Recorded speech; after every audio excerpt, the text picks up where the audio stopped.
Welcome to this week's edition of The Gun Doctor. Have you heard about the DC Project? I confess I hadn't either. The DC Project is a Women for Gun Rights group with an all-woman, 8-member advisory board and lists all-female state directors in 47 states. The DC Project was founded by Diana Mueller, who is a retired 22-year veteran of the Tulsa Police Department and a 2-time national 3-gun champion and a professional shooter. Members of the DC Project recently went to Washington, D.C. to meet with legislators with the message that gun rights are women's rights. The DC Project delegation met more than 50 policymakers to raise awareness that of the 8.4 million new firearm owners last year, 3.4 million of them were women.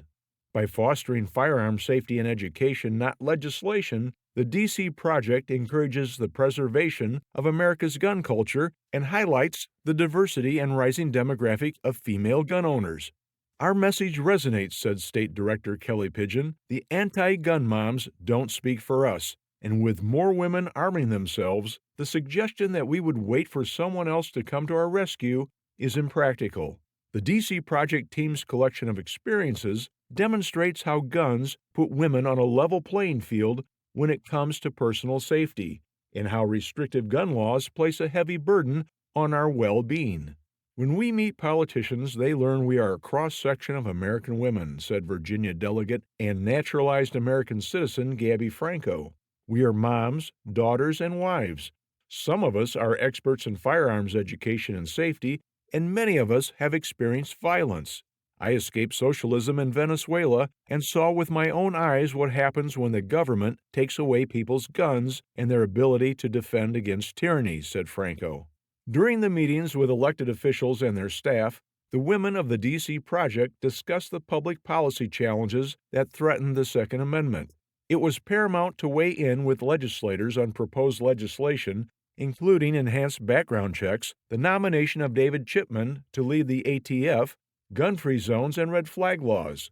The women of the DC Project proactively offered to provide testimony on critical legislation in the House and the Senate. As a result, Tennessee Delegate Nikki Goser will testify on April 28th before a Senate committee for a hearing entitled Stop Gun Violence. Goser will describe how her stalker murdered her husband in a gun-free zone. The very law intended to protect her made her defenseless as she obeyed it and left her legally permitted firearm in her car. She will explain how red flag laws put her at risk as her husband's killer continues to stalk her from prison and has been granted an early release in only 7 years. Hers is just one example of how the DC Project clarifies through the real-world experiences of women the many unintended consequences of specific policies.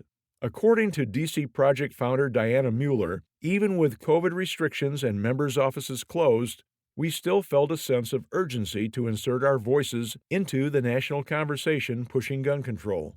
We took a chance and went to D.C. knowing we may strike out on getting face-to-face meetings, but it turned out we met with many members and staff. Our group is bipartisan, and we wish to meet and speak with those who push gun control. Yet, we are happy to let the legislators that support our issue know that we are here to provide them with information to defend against the Second Amendment. Smoke and Gun Works congratulates and salutes the DC Project for standing up for women's rights. Smoke and Gun Works, where you can join a league, take a concealed carry class, or continuing education like the Protection in the Home with a Handgun course, and choose your next gun from one of the area's largest selections at Smoke and Gun Works. Whatever your needs, you can find it at Smoke and Gun Works. Smoke and Gun Works, 8785 North Baileyville Road, Forreston, Illinois. For The Gun Doctor, I'm Tim Bivens.